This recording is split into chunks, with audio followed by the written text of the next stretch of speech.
Hey everyone, this is Kaisif and welcome back, and today we're going to be looking at some flying machine basics. I make a lot of flying machines on this channel and I thought it's about time I make one of these videos. So let's get started with what you need to make your own flying machines to start off. Alright, so we've got slime blocks, honey blocks, sticky pistons, normal pistons, observers, redstone blocks for powering, node blocks, solid blocks can be any kind, transparent blocks, I prefer glass, and the most important one, immovable blocks such as obsidian. So yeah, let's get started with this. So first up, what do you want a flying machine to do? So flying machines obviously function with pistons. Basically you want a piston to push a block ahead, and then you want the piston itself to be pulled forward, and the system can continue, and finally you have an endless loop. Now the best ways to pull things forward is using sticky pistons. So this is basically the sort of schematic of how you want the powering to go. Now the best way to detect when a block has moved is using observers. So we're going to place an observer that will power the sticky piston. So once the piston in the back extends, basically what happens is the observer, that little red dot, is basically powering whatever it's running into. So that's what we're going to do here. We're going to use an observer to set off this piston because you want the piston to retract fast enough. This observer will detect that it's been moved and will power the piston behind it. And yeah, there you go. That's basically what you want to happen. But now what's happened is that the observer has gone left behind. So we want to somehow pull both the piston and the observer together. Now the best way to do that is using slime blocks. Slime blocks stick to stuff. Or you can also use honey blocks. There's a little bit of a problem there, but we shall explain later. So we're going to place a sticky piston right there. I'm going to place an observer in such a way that it can actually power the sticky piston. Right now the observer is actually powering the slime block. Because slime blocks are solid, it can actually power it. And we shall basically repeat the same thing on this end. So basically, once everything is moving around, the piston and the observers shall move together. And as you can see, it's working perfectly. The pistons are moving in sync with their observers. The observers are just setting off the chain. Now here we've got 4 basic types of flying machines. So let's look at how each of these can be set up.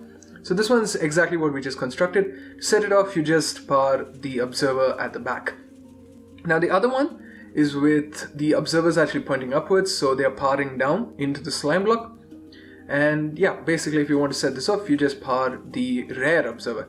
Now here we've got something interesting with the observers pointing to the sides. So basically observers can actually power diagonally downwards, which is really interesting. And here we've got it using honey. Now honey is the only way to make a flying machine using honey is to actually put the observer sideways because of something very interesting about honey. So let's actually have a look at that. So here we've got a simple setup. We've got a node block. Once I set off the node block, it will set off the observer, which will power the iron block. Now the iron block is a non-transparent block. So basically it can power all the blocks attached to it. However, over here we've got a transparent block, glass. And glass doesn't get powered in itself. So it does not power the pistons towards the sides, as you can see. Now slime blocks, even though they look very transparent, are not transparent. So they can actually power all the pistons attached to a slime block, but this does not work for honey because honey is transparent. So that's basically why we have to use that observer layout, as basically observers, as I said, can power diagonally downwards. It's a bit of a weird thing, but it happens, and it really helps in some larger flying machines. So yeah, I'll take it. Now, in case you want to construct vertical flying machines, you're going to have to tweak the design a bit because, well, they work weirdly. For some reason, a upwards facing piston sets off the flying machine really wackily, as you can see. It doesn't really work, so you've always got to be careful when your pistons are pointing downwards. So basically what you've got to do is you've got to directly power the piston using the observer. Only then it will work. Now the funny thing about this is that this design can actually be flipped horizontally, but the horizontal designs can't work vertically. Now, in case you want the piston to be able to come back, all you've got to do is you've got to use sticky pistons on both ends. This way you can actually set it off by activating the rear piston, and if you want to set it back, you just power the piston in the front. It's basically just perfectly reversed. Now, the obvious question is, how do you automate this? I've made a video on this, but the simplest way is to have an observer detect when the flying machine reaches, and basically update something in front of the observer. So the next thing we're going to be looking at is a self-returning flying machine. This is one of my favorite flying machines just because it's so cool. So as you can see, this has got the standard flying machine with the pulling piston and the pushing piston and the corresponding observers powering the slime blocks. However, you've got this small section over here with an extra observer and a honey block. As you can see, the piston on the side over here doesn't really seem to be doing anything, but once it hits the obsidian, it actually runs in front of the observer, basically rejuvenating the system. So this is a really cool design. It's by El Mango. I know nothing about reversible flying machines. Alright, so next up, in case we've got some really large flying machines, they don't really move continuously or really fast. Basically, some flying machines you just want to give it an input and want it to just move forward by one block. You don't want it to just travel the whole distance, because occasionally that does cause some problems. So the question is, how do we stop it? Now you can see that what actually leads to the infinite loop in a flying machine is the fact that the observers and the pistons are moving together. If you can somehow figure out how to separate them, then we'll be on to a winner. So somehow we're going to have to separate the observer and the piston motion, basically by moving the observer first so that it's powering nothing, and then move the piston to its new location. Over here we're going to be using node blocks to achieve this. So we've got a node block running into an observer, which will run into a piston. So so the piston is going to be pulling the rear end. This time the control's a bit weird. So yeah, now we've somehow got to move the observers in front, and this is actually really easy. We can just place a slime block down here and some ordinary blocks. Since everything is just being pushed forward, we don't need to do anything fancy. You can use honey blocks as well because you're not using the solid block technique.